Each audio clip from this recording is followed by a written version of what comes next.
next, saya dari Prodi Teknologi Rekayasa Perangkat Lunak yang kali ini menjelaskan mengenai kelas dan objek pada OOP atau Object Oriented Programming.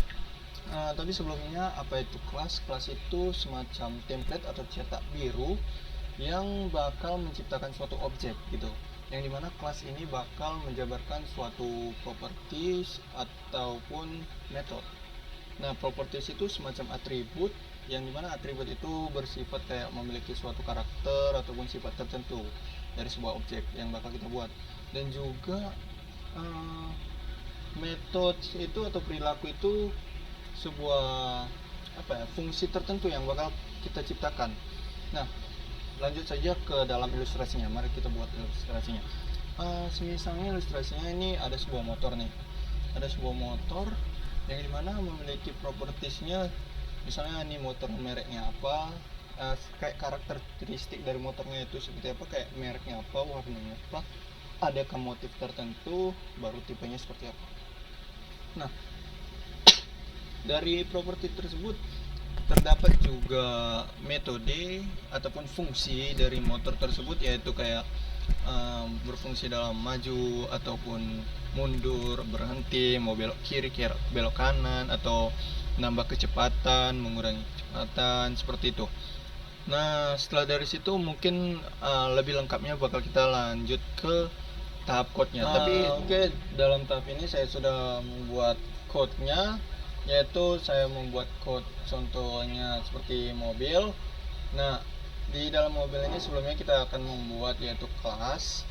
Nah, isi kelas ini kan sudah saya beritahu bahwasanya kelas itu adalah suatu cetak biru atau template kita dalam membuat suatu properti maupun metode atau fungsi. Nah, propertinya di sini saya mengambil contoh seperti yang saya ambil di motor, yaitu mereknya apa, modelnya apa, mungkin tak keluar tahun berapa, ataupun warnanya seperti apa, seperti itu properti gitu.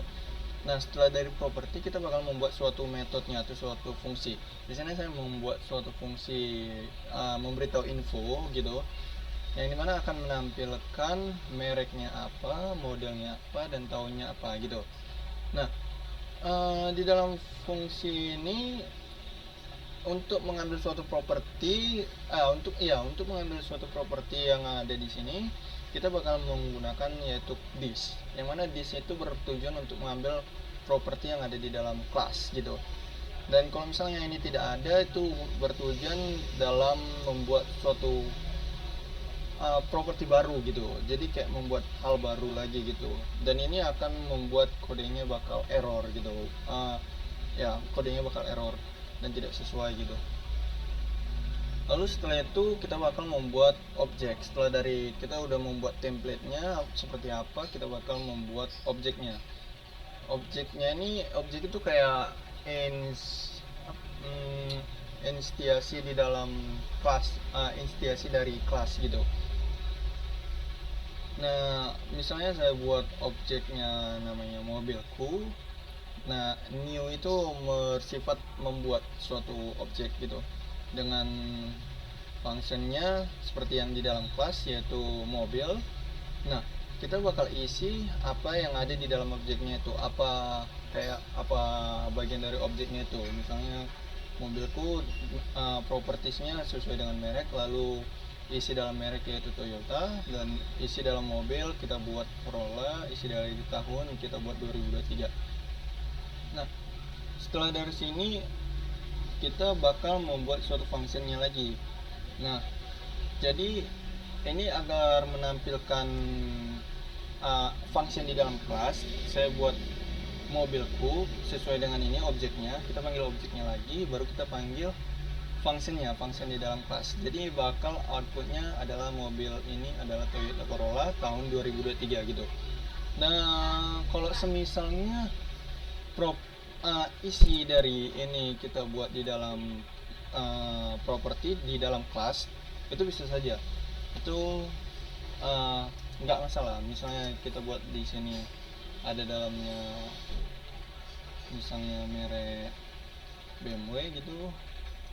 Nah,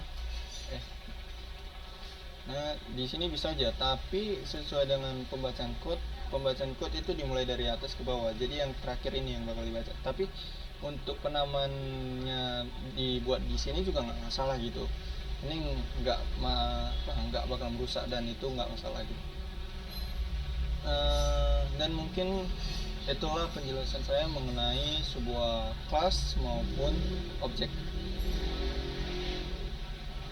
Oke, mungkin sekian dari penjabaran saya. Ada mungkin yang kurang jelas ataupun tutur kata yang salah, saya mohon maaf. Terima kasih.